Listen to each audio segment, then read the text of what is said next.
Mesdames, Messieurs, bienvenue dans le 20h de ce mardi 7 août 2018. Au sommaire de cette principale édition, inquiétude en Casamance. 4 exploitants forestiers sont portés disparus depuis dimanche à Boutoupa, Camaracounda. Ils étaient partis à la cueillette dans la forêt de Bousseloum. Les recherches menées par l'armée n'ont rien donné.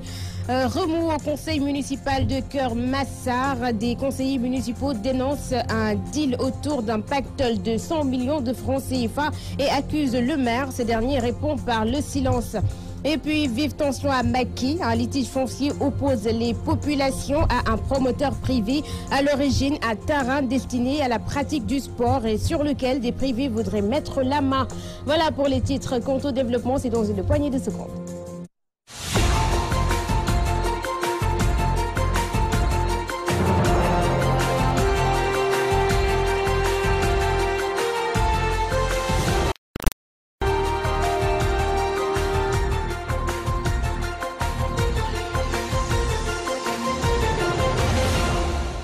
Bonsoir à tous et merci de nous accueillir chez vous. Nous vous en parlions au titre à Casamance. 4 personnes portées disparues depuis dimanche dans la forêt de Bousseloum à Boutoupa, Camaracounda. Ces exploitants forestiers étaient partis à la cueillette dans cette zone.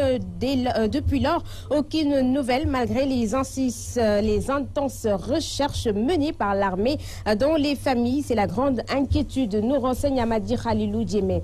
On me fait signe que cet élément n'est pas encore disponible. Nous y reviendrons certainement dans nos prochaines éditions.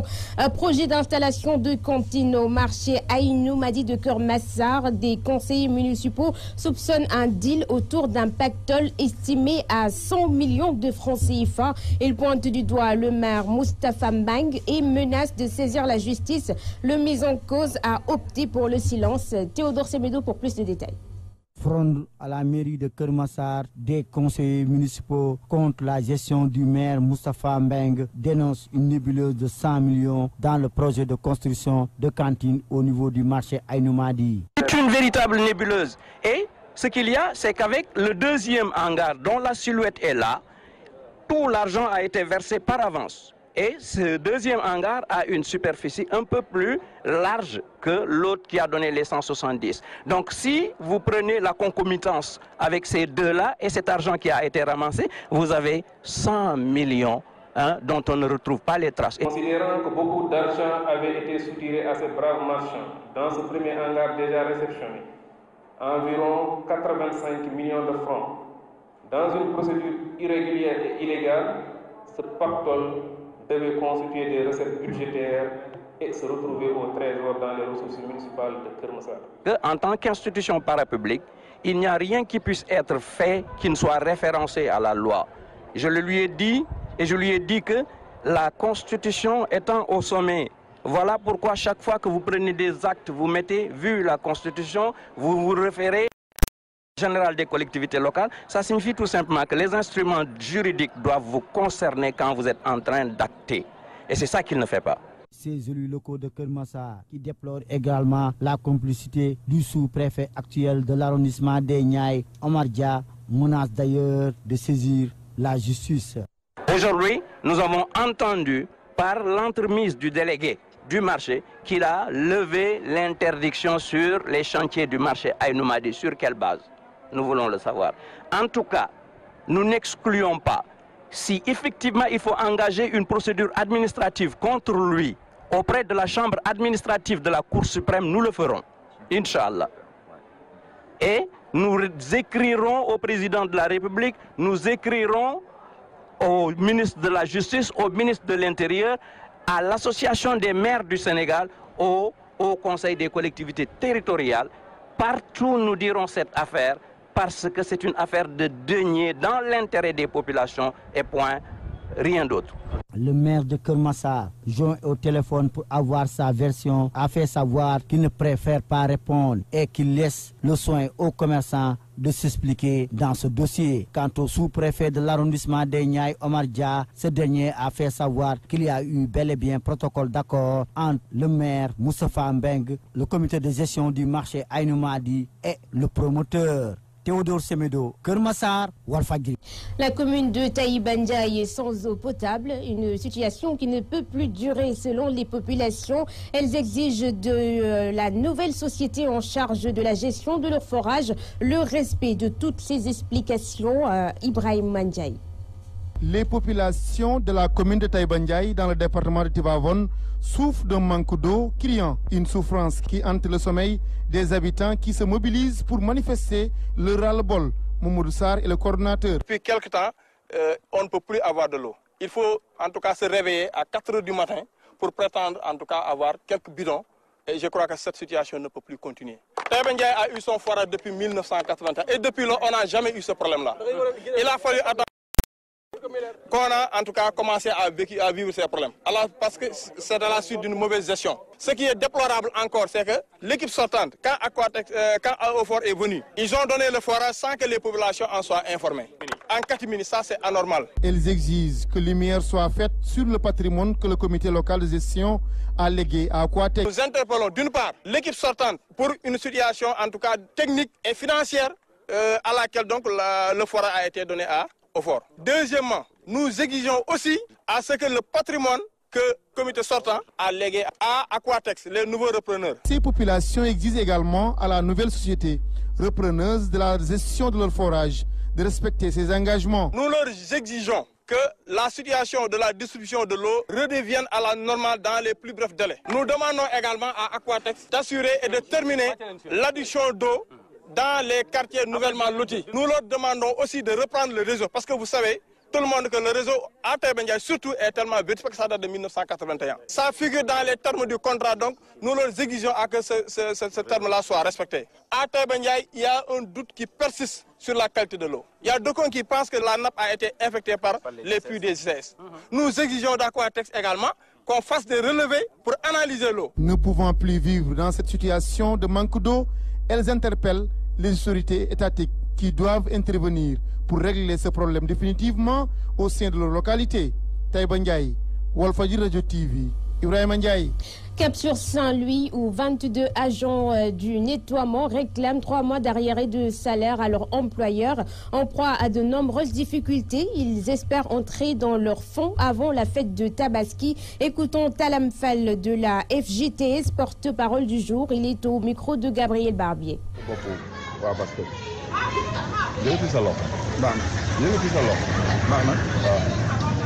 Voilà, présentez-vous. Talam Fall, secrétaire général de l'Union régionale de la Fédération générale des travailleurs du Sénégal. Et aujourd'hui, vous parlez au nom de des travailleurs de Robotech. Nous qui s'est incrusté. Nous y reviendrons certainement dans nos prochaines éditions, plus amplement. Parlons de ce litige foncier à Maquis, où les populations s'opposent au morcellement d'un lot de terrain à usage sportif. Un géomètre roulant pour un promoteur privé voudrait mettre la main sur cet espace indispensable à l'épanouissement des jeunes.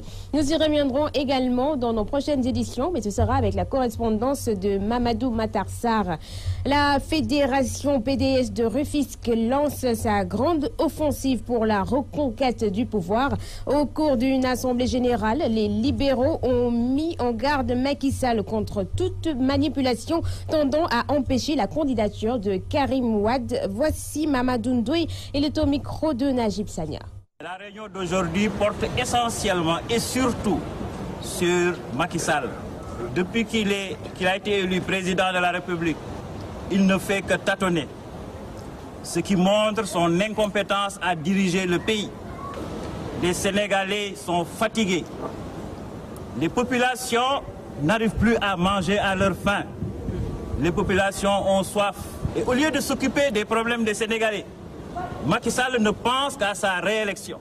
Même les responsables qu'il a nommés dans le département de Rufisque se font la guerre au lieu de penser aux problèmes des Rufisquois. Et nous demandons à Macky Sall, nous lui demandons et nous lui disons de faire attention, que Karim Wade est notre candidat. Et que Karim Wade, si Karim n'est pas, la candidature de Karim Wade est refusée, s'il s'entête à refuser la candidature de Karim Wade, il nous aura en face. Il ne sera pas lui aussi candidat et il n'y aura pas d'élection dans ce pays. À partir d'aujourd'hui, la grande offensive a commencé à Rufisque et nous allons sillonner tous les départements et nous allons organiser des marches, des meetings et nous lui demandons donc de reculer pendant qu'il est temps. Le président du mouvement And Soukeli Sine Saloum lance l'alerte et Elhadji Malick la défaite de Macky Sall en 2019 dans la commune de Ndiédiène. La localité fait face à de nombreuses difficultés avec une route impraticable et un manque notoire d'infrastructures scolaires, nous renseigne Al-Hassan Ba. Un meeting à Ndiédiène, le président du mouvement And Soukeli Sine Saloum, Elhadji Malick Gueye, sonne l'alerte et avertit le président de la République qui, selon lui, n'est pas favori dans cette commune que ces hommes ont oublié sur tous les plans. Président,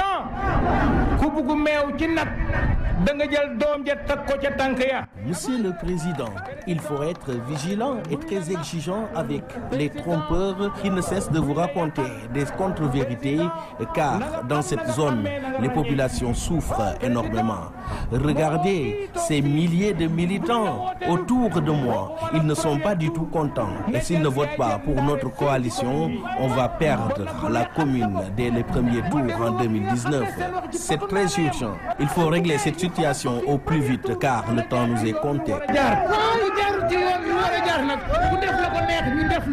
Très touché par cette situation, Elhadji Malick Gueye demande au président Macky Sall de rectifier le tir en construisant une route entre Ndiédiène et Keur Socé pour sortir les habitants de Ndiédiène de l'impasse.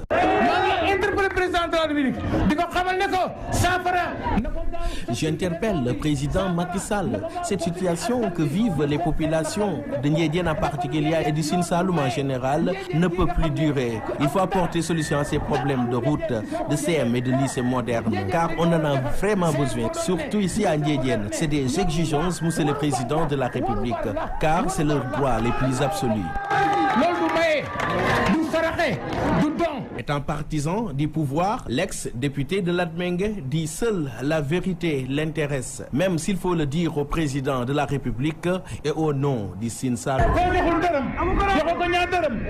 Je ne suis animé par aucun intérêt personnel. Ces 3000 individus que vous voyez sont mes seules préoccupations. Alors, je suis tenu à dire quel que soit le prix, monsieur le président de la République, et je ne vous laisserai jamais nager dans des erreurs. Je vous ferai part de toutes les doléances des populations du Sine et du Saloum.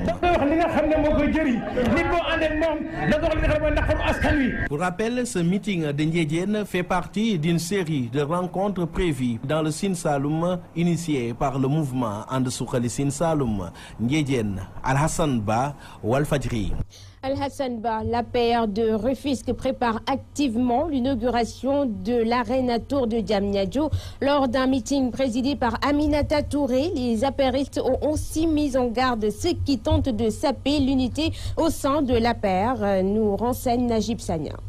L'APR de Rufisque prépare activement la réélection du président Macky Sall.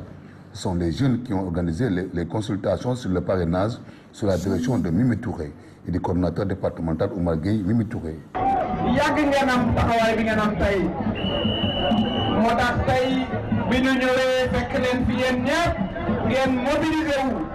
tous comme un seul homme pour mën a dem fi nga xam ne fan la ñu war a àgg te monsieur le ministre jiite ko fii coordonné ko ci département bi mooy la campagne de parrainage bi nga xam ne moom la ñuy dëgmal xam naa ne nag gaañee ca beneen côté tali bi dinañu ne way ñi commencé nañu parrainage ci dara xewagul ci préparation la ñu nekk nañu tey préparation rek la lii galop d'essai la parce que am naa lu wóor mooy bu fekkee ne bés ba jot na bu ministre de l'intérieur signé son arrêté ba jox nu le formulaire bu boobaa yéen ñëpp vous allez vous disperser au niveau de la ville au niveau de chaque commune ngeen sol seen dàll seeti seen naataango yi parce que nag la jeunesse mooy ñiy voter. Pour le coordinateur départemental Oumar Gueye, l'heure est au rassemblement et à l'unité pour réélire Macky Sall au premier tour. Dans toutes nos collectivités locales,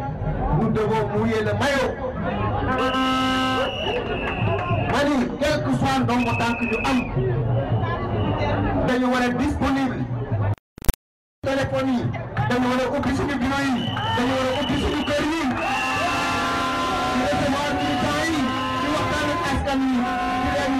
Le président Macky Sall liggéey ñu jar ñu jox ko au deuxième mandat. Nous ne devons pas perdre notre temps sur des querelles inutiles. En tout cas man kenn du ma dégg mais ma ni borom ndombo tànk yi borom cër yi ñu joxe président jox leen ko nañu muyee le maillot à la base. Le député Souleymane Ndoye a exhorté les jeunes à l'unité tout en s'attaquant à ceux qui divisent les militants pour leur intérêt. Les résultats du travail du coordinateur départemental Oumar Gueye est selon lui clair comme l'eau de roche Souleymane Ndoye. Ce qui se passe à Rufisque est intolérable. On ne peut pas comprendre que des jeunes instrumentalisés s'attaquent indûment à un ministre de la République qui a la confiance du président de la République. Nous interpellons à ce sujet même le président de la République qu'il est temps de siffler la fin de la récréation. Parce que ce qui nous intéresse aujourd'hui dans ce département, ce n'est pas de positionner un tel face à un maire. Ce qui nous interpelle dans ce département, c'est d'élargir les bases du département comme le fait le ministre Oumar Gueye, pour aller à la recherche du président Macky Sall au premier tour. Les jeunes de Cogère se sont réunis pour réfléchir sur les voies et moyens pour faire gagner le président Macky Sall au premier tour dans le département. Rufisque Nassana Télévision Le Fadjri. La municipalité de Ndiarème Limamoulaye lance l'offensive contre les noyades et a organisé une journée de réflexion pour trouver les voies et moyens à adopter afin d'éradiquer ce phénomène. À ce propos, écoutons Mbahan Khaya, chargé de l'éducation de la mairie de Ndiarème Limamoulaye. Il est au micro de Théodore Semedo. Face à ce fléau, le maire a commencé par inviter tous les acteurs pour une rencontre de partage et de recherche de solutions sur ces nombreux cas de noyade. Aujourd'hui réunis ici au foyer, après avoir... On a retenu quelques actions à mener. Le maire a décidé qu'on fasse des campagnes constantes de sensibilisation des populations sur les dangers que constitue la mer de Guédiawaye.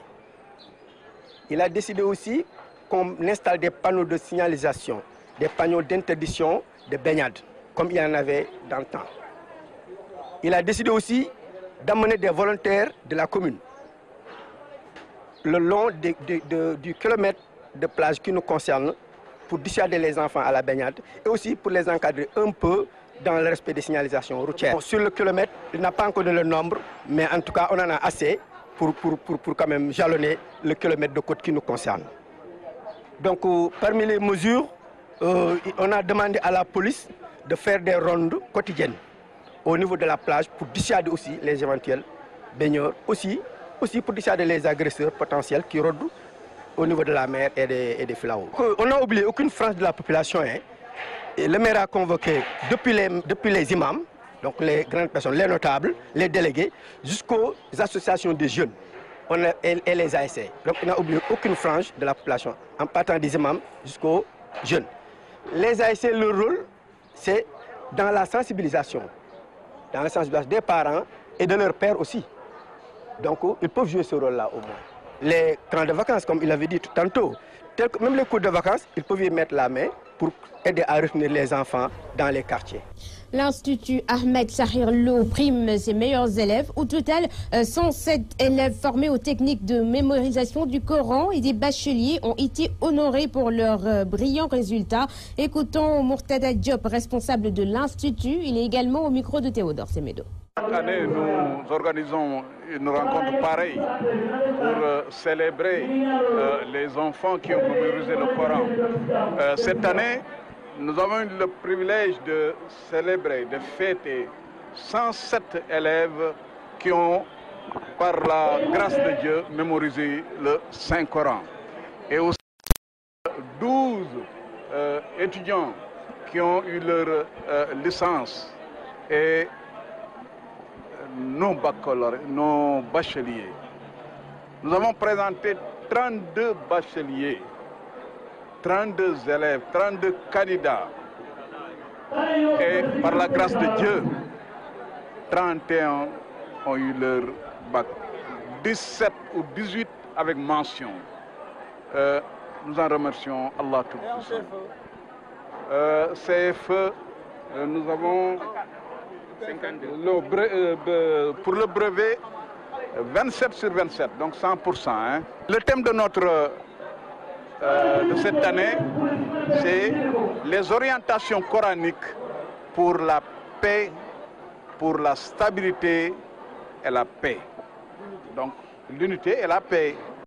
Ainsi s'achève cette principale édition de 20h. Merci de l'avoir suivi. Merci également de toujours faire confiance à Walfadjri pour vous informer. Tout juste après moi, retrouvez Moustapha Diop pour la suite de l'édition du soir. Excellente suite de programme à vous.